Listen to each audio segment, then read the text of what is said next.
تلقى روحك بوليس معاك متوجه نحو ما يسمى بالجيور، وبالوقت تليفونك والثابته وكل شيء. تمد في تليفونك اخر مكالمه، تحاول تطلب امك ما تحصلش، الريزو ما يعطيكش. كي مشيت ما كنتش حتى 1% باش تتوقف. يجيك نومرو، شكون النومرو اخر مكالمه قبل ما نهبط للجيور، والمكالمه اللي انقذتني عطتني برشا امل، انقذتني من الانهيار. صالح الحاج كيفاش كلمني صالح الحاج؟ كلمني هو يبكي اخر مكالمه، وانا تفصلني على الايقاف، على باش نهبط اللوطه للايقاف، ونمد تليفوني للمحامين، تفصلني معناها 3 متر.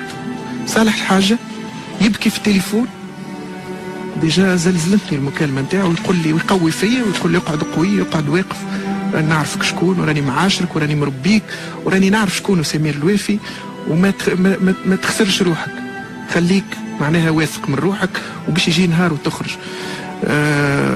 المكالمه هذيك قويتني برشا، عوضت لي المكالمه نتاع امي اللي ما نجمتش نعملها، خاطر كنت نتمنى نسمع صوت امي ونهزلها انا نقواها، وبعد نهبط وبعد نسلم امري. باش نرجع لك السؤال، خاطر انا وقتها ما نعرفش وقتاش نخرج.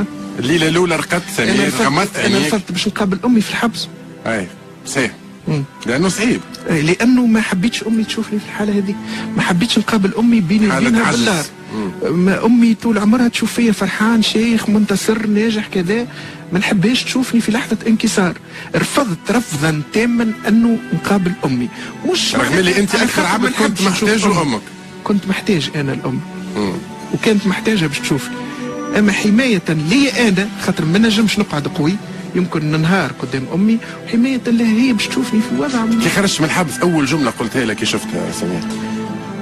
اول جمله قلتها بدموعي، لانه انا تمنيت نصوروا المشهد هذاك، لانه كانت تشوف لقائي بامي وقت اللي خرجت الناس الكل تبكي، حاجه ما معناتها حاجه عاليه ياسر، حاجه غريبه ياسر، معناتها المشهد ما تكلمتش، عنقت امي قعدت نبكي درج. اللي ما بكيتوش في الحبس بكيتو وقتها، ما بكيتش انا في الحبس، قد ما حسيت، قد ما كان ايماني قوي، كنت صامد. ربي اسمع، ربي راهو ربي كبير. فما ناس خرجوا من الحبس مرضى نفسيين، خرجوا بالحرابش وخرجوا بكذا، انا راهو رضيت الوالدين، خرجت من الحبس قوي كيما انا. ربي راهو نزل علي صبر، ما ندعيش اني قوي برشا للدرجه هذه، اما ربي سبحانك وقت يبداو والديك راضين عليك في لحظات اليأس والظلام يهبط عليك رحمته. انا الرحمه نتاعو كانت في شكل طاقه جباره تاع صبر.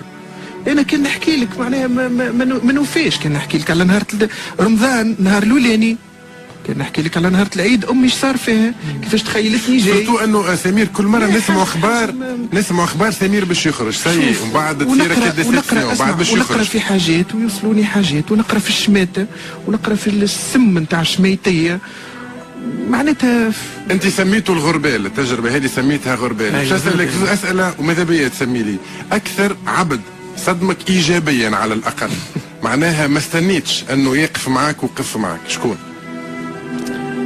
فريمون كي قلت ما نتصورهاش من العبد هذا. لا، ما نختارش العباد البعاد. انا ثم عبد وقف معايا برشا من الساحه الاعلاميه، مش عبد واحد، هو برشا عباد، اما هو من اكثر الناس اللي وقفوا معايا، وهو خويا الصغير ونحبه برشا، وانا اللي ساهمت في دخوله للصحافه، اللي هو سلاح طرابلس، واللي عرس مؤخرا ونهنيه.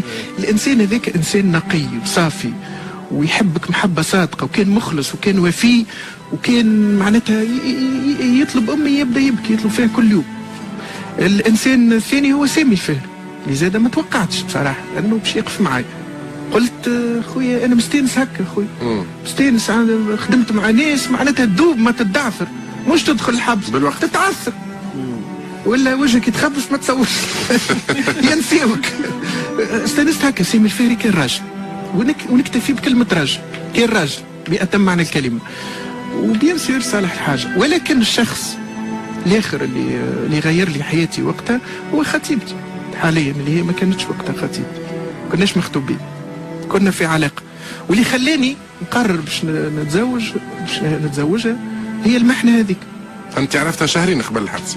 مش شهرين، لا مده يعني شهرين بدينا نخموا في الواحد، لما هي مده شهرين بدينا نخموا في الرسميات.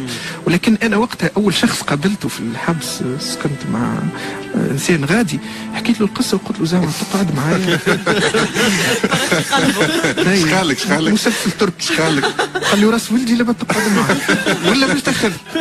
وهذا قال لي باش راجل كبير هو حكيم ياسر، قال لي باش بون ثم حكامه في الحبس قال لي هذه باش تكون امتحان نهائي. قال لي تو تشوف باش تمتحن. ونجحت في الامتحان؟